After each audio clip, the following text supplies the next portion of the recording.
Good morning, students. Today we will discuss about speed, uniform motion and non uniform motion. ठीक है जी. तो सबसे पहले हम स्टार्ट करते हैं विद स्पीड. देखो बेटा, स्पीड क्या होता है. स्पीड होता है कि एक इंटरवल के बाद या पर सेकंड कोई भी ऑब्जेक्ट कितना डिस्टेंस कवर करता है, दैट इज कॉल्ड स्पीड. ठीक है. कि हमारे पास कोई भी ऑब्जेक्ट है, जैसे ए से बी तक उसने जाना है, ए से बी तक. ठीक है जी. तो वो सपोज 20 मीटर डिस्टेंस कवर कर रहा है और वो टाइम ले रहा है 5 सेकेंड्स. ठीक है जी. तो 20 मीटर डिस्टेंस कवर किया, 5 सेकेंड उसने खाए.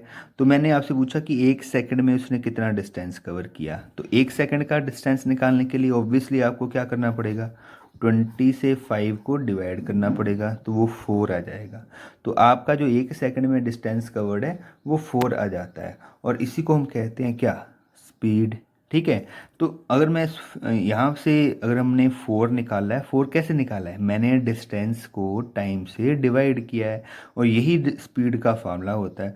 Speed is equal to distance upon time. ठीक है. स्पीड को हम v से लिखते हैं, और 9th में हमने डिस्टेंस को s से लिखना है और टाइम को t से लिखना है. तो स्पीड का फार्मूला बन जाता है डिस्टेंस अपॉन टाइम. ठीक है. और हम कहते हैं इसको एक और चीज़ भी कहते हैं इसको, rate of change of distance with time is called speed. Rate of change of distance with time is called speed. इसका मतलब होता है कि वो पर सेकंड कितना डिस्टेंस चेंज करता है या कवर करता है, दैट इज कॉल्ड स्पीड. ठीक है. और यहाँ से इसकी यूनिट भी बन जाती है. स्पीड को हम किस में नापते हैं, देखो बेटा, तो स्पीड ये है डिस्टेंस अपॉन टाइम. डिस्टेंस की यूनिट होती है मीटर और टाइम की यूनिट होती है सेकंड. तो इसका फॉर्मूला बन जाता है मीटर पर सेकंड. इसको ऐसे भी लिख लेते हैं, मीटर सेकंड इनवर्स. इसको ऐसे नहीं लिखना है. कई बार हम दोनों काम कर देते हैं, पर भी डाल दिया और माइनस भी डाल दिया. ठीक है. ये गलत हो जाएगा. इसको इस दो फॉर्म्स में हम लिख सकते हैं. तो अब अगर मैं यहाँ पर जो स्पीड 4 आ रही है, दैट मीन्स 4 मीटर पर सेकंड जो मेरी स्पीड आ रही है. देखो बेटा, स्पीड जो है आपने अपनी व्हीकल्स में भी देखी होगी. ठीक है. आप स्कूटी चलाते हो या बाइक चलाते हो, वहाँ पर एक स्पीडोमीटर लगा होता है जो कॉन्टीन्यूसली आपकी स्पीड बताता रहता है. ठीक है. जैसे वहाँ पर वो जो पिन होती है, या कईयों में डिजिटल बोर्ड भी लगा होता है, तो अगर जो आपकी पिन है या सुई है वो 40 के ऊपर चली जाए, वहाँ पर रीडिंग होती है ना, ऐसे मीटर लगा होता है, यहाँ पर 0, फिर ये 20, ये 40, फिर ये 60, फिर 80 और 100, ऐसे हमारे पास होता है, और यहाँ पर पिन लगी होती है. तो ये पिन जो है, जो आपकी 40 पर पहुँच जाए, तो इसका मतलब आपकी जो 40 है वो स्पीड है. अब 40 इसकी यूनिट क्या होती है, यहाँ पर जो हमारे पास स्पीडोमीटर है, वहाँ पर जो यूनिट होती है वो होती है 40 किलोमीटर पर आवर. ठीक है जी. इसका मीनिंग क्या होता है मैं आपको ये भी बता देता हूँ. देखो बेटा, स्पीडोमीटर में जो आपकी सुई आती है, वो पिन आपकी रीडिंग शो होती है 40 किलोमीटर पर आवर. अगर वो शो कर रही है, तो इसका मीनिंग है कि अगर आप 1 आवर चलोगे इसी स्पीड से, 1 आवर चलोगे, तो 40 किलोमीटर का डिस्टेंस कवर कर लोगे. मीन्स आप 40 किलोमीटर दूर पहुंच जाओगे. ऐसे ही अगर आपने स्पीड बढ़ा के कर ली है 60, तो 60 पर स्पीड करने से, जो पिन है वो 60 पर लेके आने से, जो आपका डिस्टेंस कवर्ड पर आवर, देखो बोलने से ही पता चल रहा है, 40 kilometres per hour. Per hour means single hour. एक आवर में 40 किलोमीटर का डिस्टेंस कवर हो जाएगा. अगर 60 पर सुई कर ली है, तो एक आवर में 60 किलोमीटर डिस्टेंस कवर हो जाएगा. तो 100 पर सुई कर लिए, तो एक आवर में 100 किलोमीटर का डिस्टेंस कवर हो जाएगा. This is speed. ठीक है जी. तो देखो बेटा, नेक्स्ट होता है हमारे पास यूनिफॉर्म स्पीड. इसको यूनिफॉर्म स्पीड या यूनिफॉर्म मोशन भी कहते हैं. यूनिफॉर्म स्पीड और यूनिफॉर्म मोशन एक ही बात है. देखो बेटा, अब यूनिफॉर्म मोशन क्या होता है. देखो बेटा, हम अगर घर से निकलते हैं, ठीक है, ए से बी तक हमने जाना है, हम बाइक चला रहे हैं अपनी, और क्या करते हैं, ये जैसे ए से सी तक का पहले हमने डिस्टेंस कवर किया, सपोज 20 मीटर, और टाइम लगा 1 सेकेंड. ठीक है, और सी से डी तक का भी डिस्टेंस कवर किया, फिर से कितना 20 मीटर 1 सेकेंड। डी से ई तक का भी डिस्टेंस कवर किया, कितना 20 मीटर 1 सेकेंड। ई से एफ का भी डिस्टेंस 20 मीटर 1 सेकेंड। एफ से जी का डिस्टेंस 20 मीटर 1 सेकेंड। जी से बी का डिस्टेंस 10 मीटर हाफ सेकेंड। ठीक है, तो देखो बेटा हमारा मोशन कैसा बन रहा है, हर रेगुलर इंटरवल, इंटरवल होता है टाइम, हर रेगुलर इंटरवल मीन्स एक जैसे टाइम में 1 सेकेंड में एक जैसा ही डिस्टेंस कवर हो रहा है।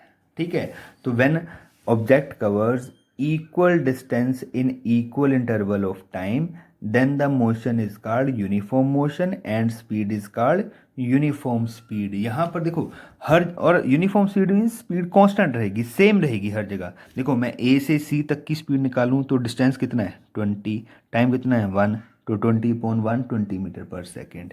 सी से डी की स्पीड निकालूँ 20 डिस्टेंस है, 1 सेकेंड है, 20/1 20, यहाँ पे भी 20, यहाँ पे भी 20, यहाँ पे भी 20, यहाँ पे भी 20, 10 मीटर अपॉन हाफ डिवाइड करोगे तो 20 मीटर पर सेकेंड आंसर आएगा। ठीक है जी, और किसी भी दो इंटरवल के बीच के डिस्टेंस भी स्पीड भी निकाल सकते हैं। ए से डी तक की स्पीड निकालो तो ए से डी का डिस्टेंस 40, टाइम 2 सेकेंड, 40/2 20 मीटर पर सेकेंड। तो हर जगह स्पीड 20 मीटर पर सेकेंड आ रही है, ऐसी स्पीड को हम बोलते हैं यूनिफॉर्म स्पीड। ठीक है जी, और नेक्स्ट होता है हमारे पास नॉन यूनिफॉर्म स्पीड।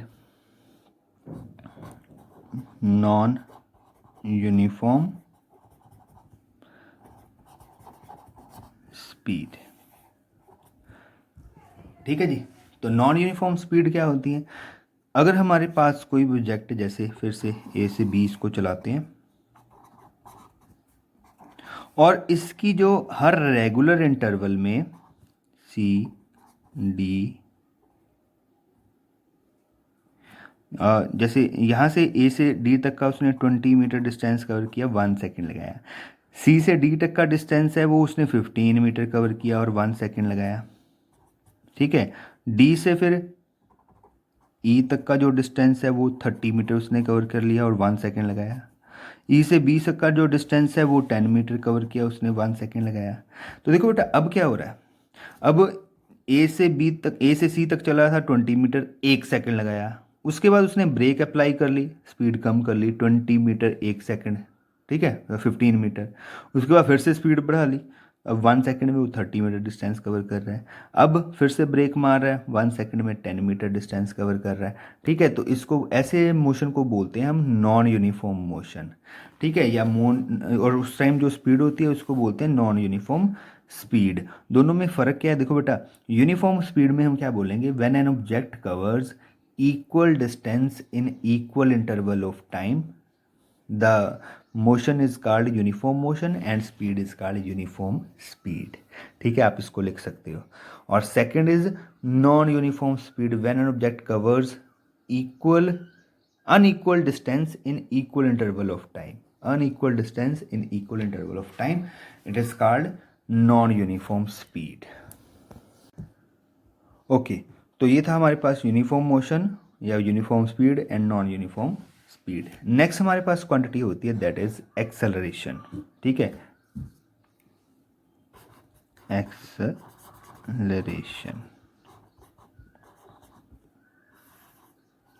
देखो बेटा आपने एक वर्ड सुना होगा एक्सेलरेटर, तो एक्सेलरेटर कहाँ होता है, it is in are bikes और व्हीकल्स। ठीक है, साइकिल में नहीं होता, साइकिल को हम वैसे एक्सेलरेट कर सकते हैं बट वहाँ पर कोई ऐसा इक्विपमेंट नहीं होता। ठीक है, ओके, तो एक्सेलरेटर क्या करता है, ये स्पीड को इंक्रीज कर सकता है बट स्पीड को डिक्रीज भी यही करता है, तो दोनों काम कर सकता है, स्पीड को इंक्रीज भी कर सकता है, स्पीड को डिक्रीज भी कर सकता है, और इसी को हम कहते हैं एक्सेलरेशन। और जब इंक्रीज डिक्रीज दोनों हो रहे हो तो हम बोलते हैं it can change the speed of vehicle और ऑब्जेक्ट। ठीक है जी, तो एक्सेलरेशन क्या होती है, the change in speed with time, किसी टाइम में वो कितनी स्पीड को इंक्रीज या डिक्रीज कर सकता है, दैट इज कॉल्ड एक्सेलरेशन। तो एक्सेलरेशन की डेफिनेशन क्या बनेगी, the rate of change of speed with time, या the rate of change of velocity with time is called acceleration. Again the rate of change of velocity with time is called acceleration. ठीक है, जैसे मैं आपको example देता हूँ कि एक ऑब्जेक्ट है वो चला हुआ था, जब मैंने उसको देखा किसी एक पॉइंट पर तो उसकी स्पीड थी 20 मीटर पर सेकेंड। ठीक है, और जैसे मैंने उसे देखा उसने अपनी स्पीड इंक्रीज करनी स्टार्ट कर दी और सपोज 4 सेकेंड्स के बाद उसकी जो स्पीड है वो हो गई 80 मीटर पर सेकेंड। ठीक है, क्लियर है। तो इसका साफ साफ मीनिंग क्या है कि उसने 20 मीटर पर सेकंड से लेके 80 मीटर पर सेकंड अपनी स्पीड की, और स्पीड बढ़ाने को टाइम लगता है ना, ऐसा तो होता नहीं कि ऐसे ही एक्सेलरेटर दिया और फटाफट 20 से 80 पहुंच गए, ऐसा नहीं होता। थोड़ा टाइम कंज्यूम होता है इसको स्पीड को बढ़ाने में। ठीक है, चाहे कम लगे चाहे ज़्यादा लगे, लगता ज़रूर है। ठीक है, तो अब एक्सेलरेशन क्या है, मैंने आपसे पूछा कि 1 सेकंड में उसने कितनी स्पीड बढ़ाई।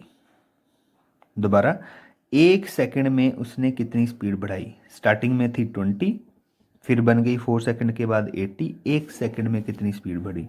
तो आप क्या बोलोगे, कैसे फाइंड करोगे। ये है हमारे पास फाइनल में कितनी स्पीड हुई थी 80, स्टार्टिंग में कितनी स्पीड थी 20, नेट कितनी बढ़ी 60। ठीक है, टोटल 60 बढ़ी ना यहाँ से यहाँ तक, और कितने सेकंड में बढ़ी 4 में। तो 1 सेकंड में कितनी बढ़ी, डिवाइड करके आ जाएगा 60/4, इट विल बी 15। तो 1 सेकंड में 15 स्पीड वो बढ़ा रहा है। ठीक है, 20 में देखो, 20 में 15 ऐड करो 35, तो 1 सेकंड के बाद 35 हो जाएगी। फिर से 15 ऐड करो 50, तो जो 2 सेकंड के बाद 50 हो जाएगी। फिर से 15 ऐड करो तो 65, 3 सेकंड के बाद 55 हो जाएगी, और 4 सेकंड के बाद फिर 80 हो जाएगी। तो इसको बोलते हैं एक्सेलरेशन। ठीक है जी, the rate of change of speed with time. और देखो बेटा, हमारे पास यहाँ से फार्मूला भी मिल गया। हमने एक्सेलरेशन कैसे फाइंड की, देखो स्टार्टिंग वाली स्पीड को हम बोलते हैं इनिशियल स्पीड। क्या कहते हैं, इनिशियल स्पीड। और बाद वाली स्पीड को हम बोलते हैं, जो एंड में बनती है, दैट इज फाइनल स्पीड। ठीक है, और इसको रिप्रेजेंट मोस्टली हम यू से करते हैं, इसको वी से रिप्रेजेंट करते हैं, और टाइम को टी से। तो मैं अगर इस फार्मूला की तरफ देखूं, ये हमने कैसे बनाया, हमने फाइंड किया एक्सेलरेशन ए से रिप्रेजेंट करते हैं, ये फाइनल स्पीड मीन्स वी, और ये इनिशियल स्पीड मीन्स यू, और नीचे क्या हो जाएगा, टाइम टी। तो एक्सेलरेशन का हमारे पास फार्मूला आ जाता है। ठीक है जी, सो दिस इज एक्सेलरेशन, और फार्मूला हो गया v minus you upon T. और इसकी यूनिट बनाते हैं कि इसको साथ में 15 क्या, किलो आर क्या है, क्या लगाएंगे। ठीक है, ठीक है, तो इसकी यूनिट को हम बनाने के लिए यहाँ से यूनिट बन जाती है इसकी, देखो ये स्पीड माइनस स्पीड हो रही है, तो आंसर भी कोई और स्पीड आ जाएगी। जैसे यहाँ से मैंने 80 स्पीड में से 20 स्पीड माइनस की, तो आंसर आया 60 स्पीड। ठीक है, तो मीन्स ये जो हमारे पास स्पीड में से स्पीड माइनस करके या वेलोसिटी में से वेलोसिटी माइनस करके आंसर वेलोसिटी ही आएगा। और वेलोसिटी की यूनिट मैंने ऊपर अभी आपको बताई थी, it is metre upon second. ठीक है, तो इसकी यूनिट तो मैंने लिख दी मीटर अपॉन सेकेंड। और नीचे क्या है, टाइम, टाइम की यूनिट क्या होती है फिर से सेकेंड। तो अगर मैं इसको सॉल्व करूं तो ये एस ऊपर आ जाएगा 1/s, तो ये बन जाएगा मीटर सेकेंड स्क्वायर या मीटर पर सेकेंड स्क्वायर। तो ये एक्सेलरेशन का फार्मूला बन जाता है या यूनिट बन जाती है। और मैं अगर यहाँ पर 15 आई थी तो मैं इसको बोलूँगा 15 मीटर पर सेकेंड स्क्वायर, कि हर सेकंड में वो 15 मीटर पर सेकंड अपनी स्पीड बढ़ा रहा है। ठीक है, सो दिस इज एक्सेलरेशन। ऐसी होती है हमारे पास रिटार्डेशन। ठीक है, रिटार्डेशन बेस रिवर्स प्रोसेस है। उसमें क्या होता है कि जैसे सपोज अब ऑब्जेक्ट ये इधर को चला हुआ है, ठीक है, तो स्टार्टिंग में इसकी स्पीड कितनी है 80 मीटर पर सेकंड, बहुत स्पीड से चला हुआ है। ठीक है, अब उसने ब्रेक अप्लाई करनी स्टार्ट की, धीरे धीरे ब्रेक अप्लाई करते करते करते करते उसने अपनी स्पीड को कर दिया 20। Now he is decreasing the speed. ठीक है, और फिर से एकदम से स्पीड कम नहीं हो जाती, उसने 4 सेकंड लगाया, धीरे धीरे ब्रेक मारी है, तो 4 सेकंड के बाद 80 से 20 तक पहुंच गया। ठीक है, अब उसकी स्पीड डिक्रीज हो रही है, तो डिक्रीज इन स्पीड को हम कहते हैं रिटार्डेशन, और इसको हम डी एक्सेलरेशन भी कहते हैं। फार्मूला इसका भी यही होता है, यूनिट इसकी भी यही होती है। तो ये हमारे पास फ़र्क है थोड़ा सा। Acceleration means increase in speed with time, और डी एक्सेलेरेशन या retardation means decrease in speed with time. Thank you.